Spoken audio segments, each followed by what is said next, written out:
This Yamaha Yzf1000R Thunderace that I've been rebuilding, well, it has been full of challenges. Starting with stripping the bike and removing the engine on my driveway, then sourcing a replacement frame and swapping all the parts over in my living room.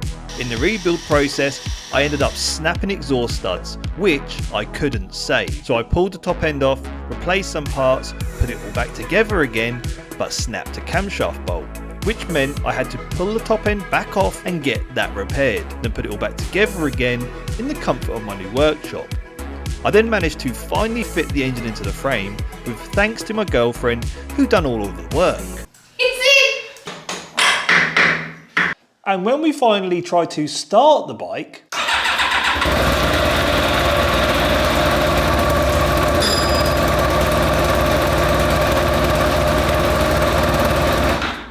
the clutch push rod flew out and the bike spat oil all over my new workbench. so I installed the clutch slave cylinder, which would prevent that clutch rod from flying across the room again. This would then mean we could try and start the bike again.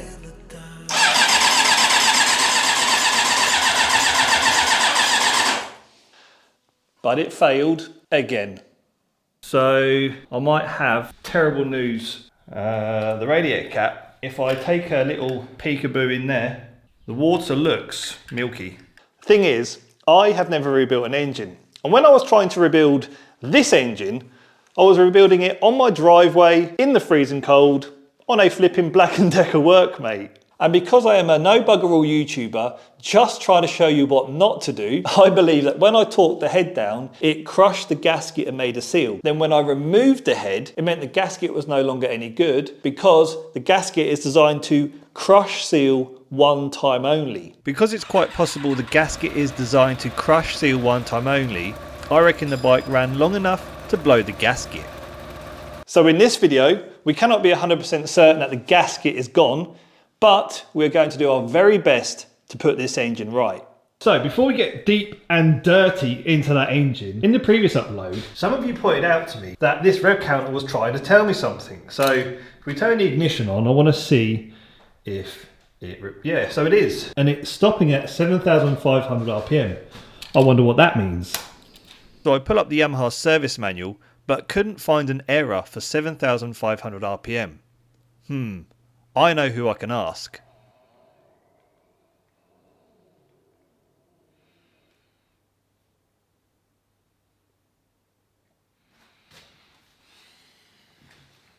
Okay, so I'm not going to be too worried because this has been disconnected from the fuel tank. I know it's not going to 8,000 RPM, but I just reckon that the rev counter is out of sync. It's an old bike, hasn't been around for so long. However, what I am worried about next is what I'm going to do about troubleshooting this engine and trying to figure out what is going on. So I purchased myself this, a cylinder compression test kit.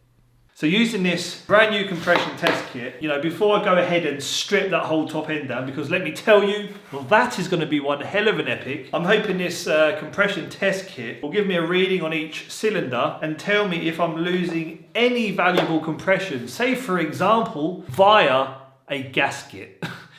So the access to these spark plugs is terrible. Because of this plastic shield, I just cannot gain access. So we're going to have to go ahead and remove the radiator to allow me to remove that plastic shield out of the way. But just imagine if this was your bike and you wanted to service a bike and change the spark plugs. Not very friendly, is it? So I'll do as much as I feel necessary to remove that plastic shield. Now I have plenty of access to use an extension bar. I crack loose the spark plug and pull it out. So that is a spanking new spark plug.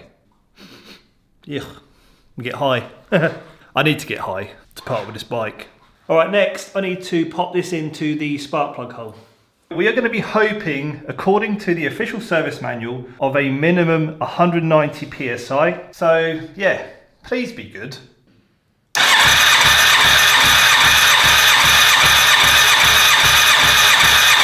110 PSI. I think we have found our problem. I will try the other cylinders just to double check, but I don't think there's any point.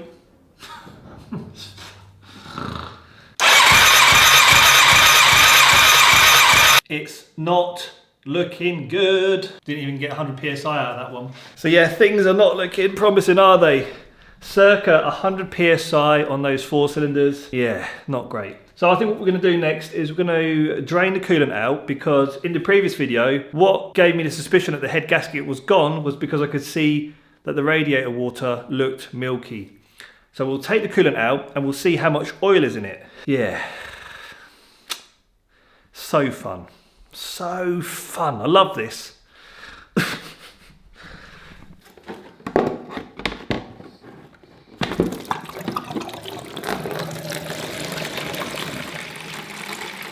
So yeah, there doesn't seem to be any oil. I would have thought it would have looked a lot worse than that if the gasket had blown and allowed a lot of oil into it.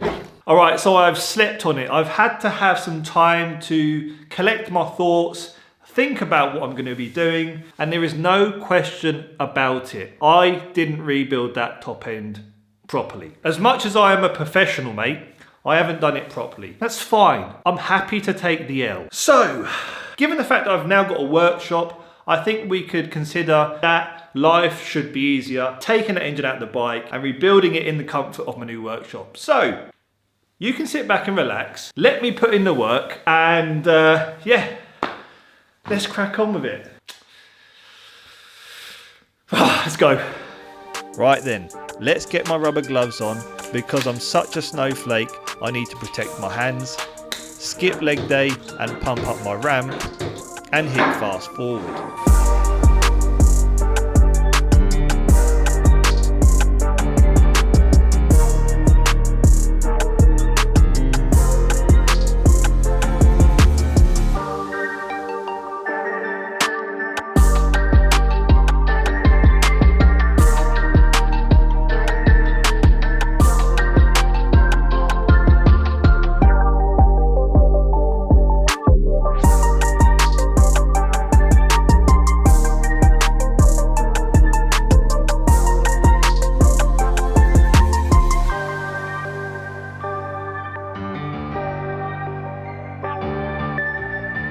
Alright, we're almost at the stage I could drop that engine out of place. However, I don't want to just drop it onto my motorcycle ramp. What I'm going to do is pop over to a machine mart and pick myself up a motorcycle table lift.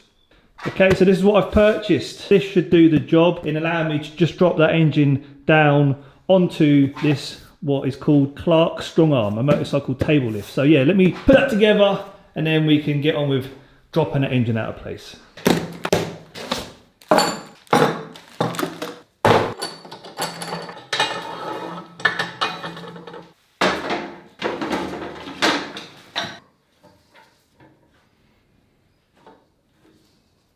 Alright, because I've got no idea what I'm doing, I've had to draft in my little sidekick, because she was like, Ryan, listen, I can't allow you to remove that engine on your own because you're going to hurt yourself. You ain't got a clue what you're doing.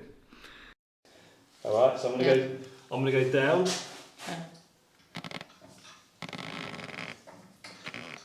Look at that, mate, that's like magic. One, two, three. So the engine is out, thanks to you, as always. Very welcome. But yeah, it's all out. And now I can work on it. We can take that top end off and just try and figure out, well, with your help as well, you can tell me exactly what I did wrong. Yeah. Yeah, and then, yeah. Thanks, mate. Now before we remove the top end, we have to ensure the engine is set to top dead centre. So I rotate the crank and make sure this point lines up with the T marking. Then I proceed to remove the 10mm bolts on the camshaft cover.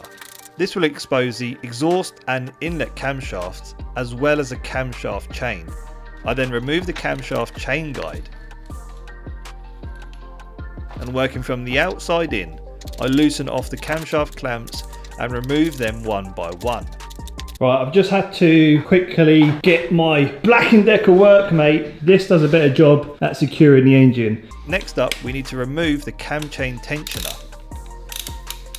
This will slacken the cam chain enough to allow us to pop the camshafts off the engine.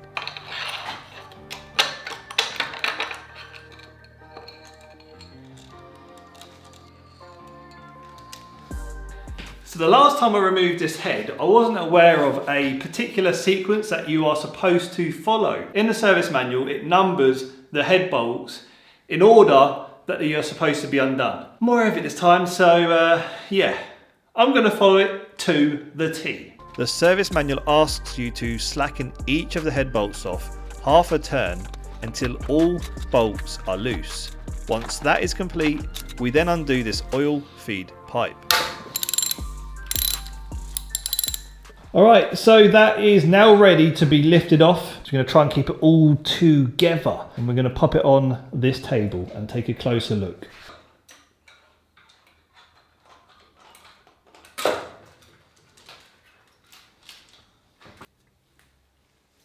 So we see here, this is a multi-layered head gasket. This is a multi-layered gasket because if you look, you can see there is 3 layers there, okay?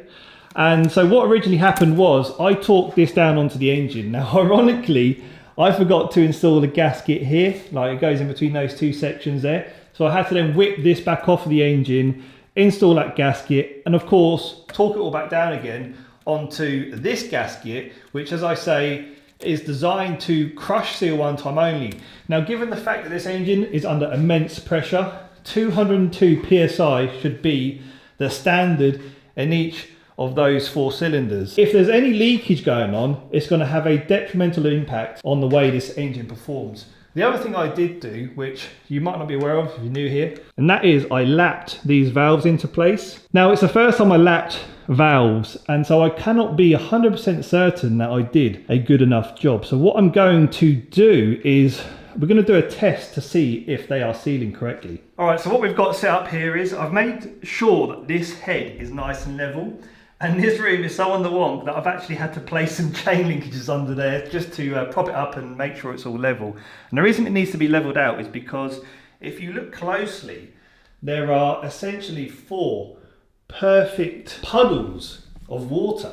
So what that will tell me is if any of these valves is leaking, then those puddles will not remain perfect. There should be either bubbles or the puddle of water will just obviously essentially disappear. Return to it tomorrow and hope that the water remains as it is. Okay, so where does this leave us now with this rebuild? I want to share with you what I've been thinking, what is on my mind. And listen, okay, put your tea down, put your coffee down, make sure you sat down all right for this, because are you ready? Are you waiting? I am considering replacing the piston rings. Yes, I'm going to go to the extent of also potentially replacing the piston rings. I just think, you know, we've gone through so much effort so far and so much expense. I kind of think it would be a bit of a shame not to also do the piston rings. When I finish with this bike, honestly, it's going to be like a brand new bike with my expertise, all right? It's going to be like a bike that's just rolled off the production line because yeah, I've obviously gone to so much effort and yeah, what can I say? I'm obviously a professional, mate, all right? Get over it. But yeah, so that's going to be for another upload. This has been a long one so far, and I think for now, I'm just going to look to end it. So catch me on the next one. If you haven't done so yet, please subscribe, and I hope to see you on another one very soon. Thanks for watching. See you later.